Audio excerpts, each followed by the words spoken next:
안녕하세요. 까치살모입니다. 오늘은 원래 올리려던 영상이 완전히 실패를 해서 급하게 새로운 영상을 만들어서 올리는 건데요. 우선 노르웨이 이야기부터 해보도록 하겠습니다.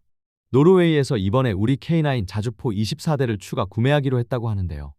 이번에 노르웨이가 우리 K9을 추가 구매하기로 한 건 분명 반가운 소식이기는 하지만 아마 아시는 분들은 알겠지만 이번 수출은 반가우면서도 좀 찜찜한 소식이기도 합니다. 왜냐하면 분명히 이번에도 노르웨이는 우리에게 100%의 구상무역을 요구할 것이기 때문입니다. 여러분도 알겠지만 과거 우리는 노르웨이의 K9 자주포는 물론 흑표 전차도 수출하려고 했고 노르웨이는 그때마다 100%의 구상무역을 원했습니다. 특히 노르웨이가 우리 흑표 전차를 도입하려고 할 때는 우리가 과거 K9 자주포를 판매하면서 약속한 구상무역 100%를 채우지 못한 상태였기 때문에 노르웨이는 우리에게 흑표를 구매하게 되면 흑표에 대한 구상무역 100%와 그리고 기존의 K9 때 이행하지 못한 잔여분 구상무역까지 이행해 줄 것을 요구했고 그러면서 자신들의 무기를 구매해 줄 것을 요구했습니다. 그래서 콩스버그사의 RCWS와 NSM 대한미사일의 구매를 요청했는데요. 그래서 그 당시 우리 방사청에서는 원래 국내 도입 사업으로 진행 중이던 RCWS 도입 사업을 중단하고 콩스버그의 RCWS를 대략 1조 원 어치를 구매할 계획을 세우게 됩니다. 그러나 노르웨이는 우리의 흑표 전차를 선택하지 않고 독일의 레오파르트2 전차를 구매하면서 실제로 우리가 콩스버그의 RCWS를 구매하지는 않았는데요.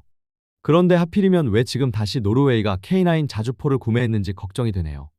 왜냐하면 지금 우리는 K808 차륜형 장갑차를 개량하는 사업을 시작했고 그 사업의 핵심은 바로 차륜형 장갑차에 RCWS를 장착하는 것입니다.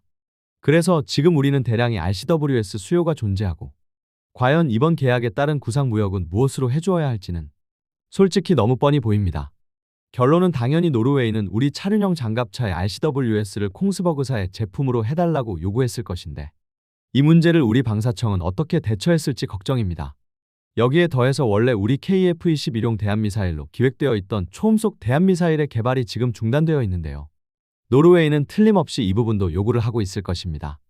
결론은 우리 KF-21의 대한미사일로 NSM 미사일이나 아니면 우리 KF-21 블록3를 대비해서 F-35의 내부 무장창에 탑재되는 JSM 미사일을 탑재할 것을 요구했을 거라고 저는 생각을 합니다. 그래서 이번 노르웨이에 대한 K9 자주포 추가 수출은 반가우면서도 한편으로는 정말 걱정이 되는 게 사실입니다. 솔직히 폴란드처럼 구상무역으로 기술을 달라고 하는 게 마음이 편하지. 노르웨이 같은 선진국이 우리 무기를 구매하면서 어떻게 보면 우리 국산 장비보다도 더 뛰어난 자국산 무기를 구매해달라는 건 정말 골치 아픈 것 같습니다. 그래서 저는 노르웨이의 K9 자주포 추가 구매가 반가우면서도 정말 꺼림직하네요. 과연 방사청은 이번에 노르웨이에게 어떤 방식으로 구상무역을 해줄 건지 무척 걱정이 됩니다.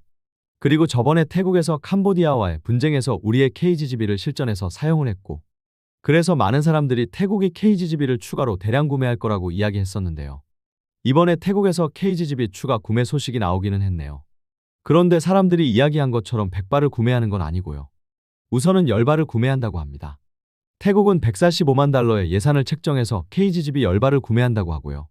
물론 당연히 이건 내년도 예산에 반영된 게 145만 달러이고 분명 태국이 또다시 추가 구매를 할 가능성은 있지만 우선은 10발을 추가 구매한다고 합니다.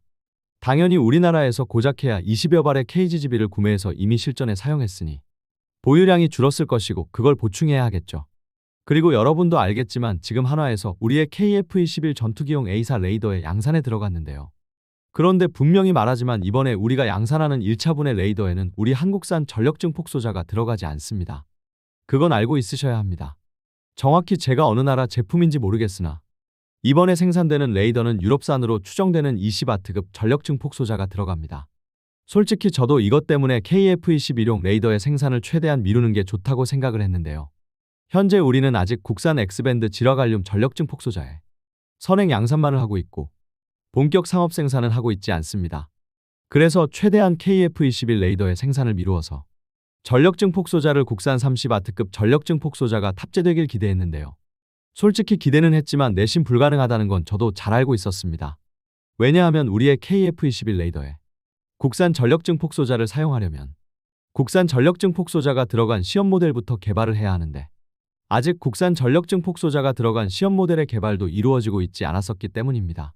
그래서 1차 생산분에 국산 전력증폭소자가 들어갈 가능성은 없다는 건 알고 있었지만 최대한 레이더의 생산을 미루어서라도 국산이 들어가길 기대했는데요. 역시 이번 1차 생산분에는 국산이 아닌 외국산 전력 증폭 소자가 들어간다고 합니다. 뭐 이건 어쩔 수 없는 것 같네요. 아무튼 그래서 이건 KF-21 블록2부터는 국산 전력 증폭 소자가 들어간 레이더를 기대해봐야 하겠죠. 오늘은 원래 이번에 중동 국가에 우리 흑표 전차를 수출한 걸 이야기하려고 했는데요. 저는 그 나라를 이집트로 예상을 했지만 이번에 우리가 흑표 전차를 수주하는 건 이집트가 아니라 이라크였고, 그래서 급하게 영상을 다시 만들어서 올리는 중입니다. 내용도 작고 또 길이도 짧은 거니 이해해 주시길 바랍니다.